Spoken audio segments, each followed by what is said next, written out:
السلام عليكم، ازيكم؟ عاملين ايه؟ يا رب دايما تكونوا بخير. معاكم نشوة. النهاردة ان شاء الله هعمل معاكم كفتة الرز بطريقة بإذن الله تنال اعجابكم. وهقولك على كذا حاجة لو عملتيها الكفتة مش هتفك منك ابدا بإذن الله، سواء عملتيها صينية في الفرن سواء عملتيها حلة على البوتاجاز. تطلع معاكي متماسكة جدا، مظبوطة جدا جدا. قعدت في الصلصة يوم يومين هتلاقيها زي ما هي بالظبط متماسكة. البطاطس مستوية سوا كويس قوي. اتمنى ان انتوا تتابعوا الفيديو للاخر، ويا رب النهارده افيدكم لو بمعلومه بسيطه جدا في المطبخ. نخش على المقادير ونشوف هنعمل ايه مع بعض.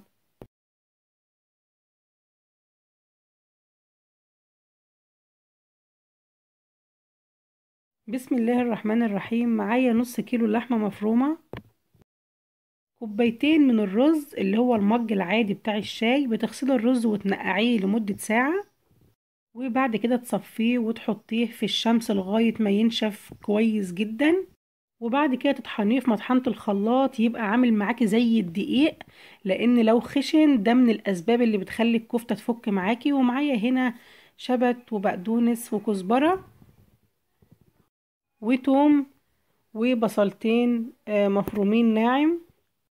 هنزل باللحمة وعليها المقادير دي كلها في طبق. وزي ما قلتلك الرز يتنقع ساعة، لان طبعا كل ما بتنقعيه وقت كفاية ده بيساعد ان هو يتطحن معاكي بسهولة جدا. لان يا جماعة الرز لو ما اتطحنش كويس وبقى عامل معاكي بالظبط زي الدقيق، لو لقيتيه محبب معاكي كده وعامل زي الحبيبات، ده من الاسباب اللي بتخلي الكفتة تفك منك.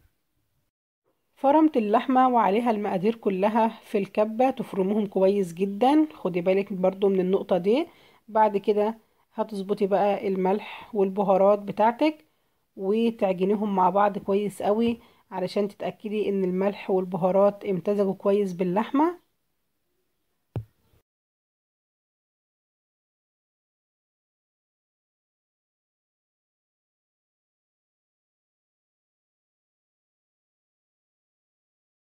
وبتكوني مجهزة جنبك شوية زيت علشان وانت بتصبعي الكفتة الكفتة ما تلزقش في ايدك.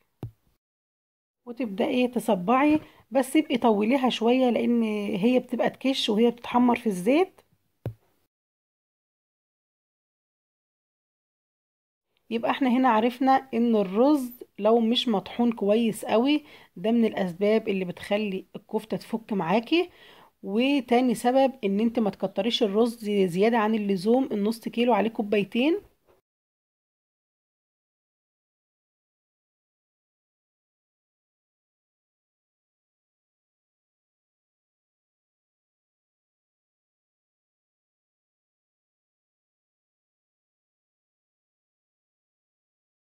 خلصنا الكمية كلها.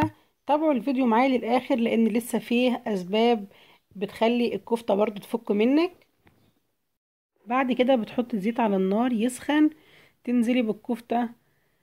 وبعد كده بتخلي النار متوسطة علشان انا عاوزاها تستوى نص سوا في الزيت، علشان لما انزلها في الصلصة ما سيبهاش كتير في الصلصة.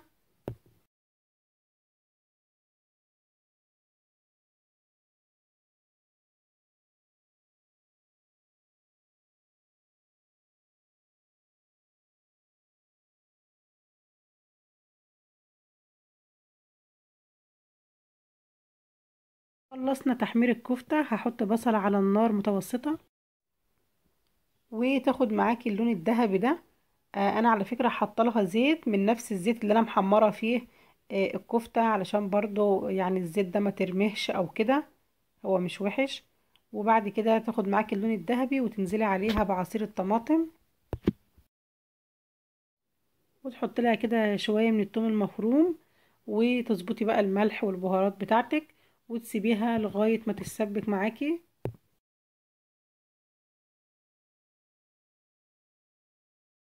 وتبقي مجهزة البطاطس حلقات بالشكل ده ورصاها في الصينية اللي هتدخل الفرن. وبعد كده تنزلي عليها بالصلصة اللي احنا عملناها، وتزودي الصلصة دي بحوالي بقى كوباية مية كوبايتين مية، يعني يدوب تغطي البطاطس وتحطيها على البوتاجاز لغاية ما البطاطس تستوى معاكي نص سوا. بعد بقى ما بتتأكدي ان البطاطس خلاص استوت نص سوا تبدأي تنزلي بالكفتة ما ينفعش طبعا ان انا انزل بالكفتة من بداية تسوية البطاطس، لان كده الكفتة هتتهرى وهتفك مني. بعد ما نزلنا بالكفتة تحط عليها بقى شوية كده من الشوربة او شوية من المية، لو ما عندكيش شوربة تغطي الكفتة وتاخد على البوتاجاز غلوة واحدة.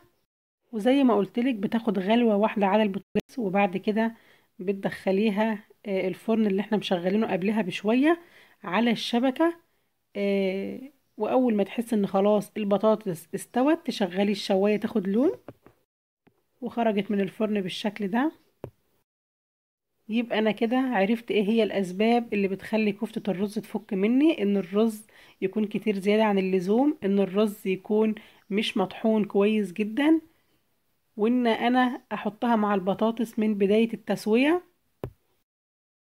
اتمنى ان طريقة النهاردة تكون نالت اعجابكم. اكيد طبعا في ناس كتير عارفة الحاجات اللي انا اتكلمت عنها، بس في ناس بتبقى لسه مبتدئة في المطبخ وبتبقى محتاجة اي معلومة صغيرة تعرفها الصح من الغلط. العرايس اللي لسه داخلين المطبخ جداد. نتقابل بإذن الله في وصفة جديدة، والسلام عليكم ورحمة الله وبركاته.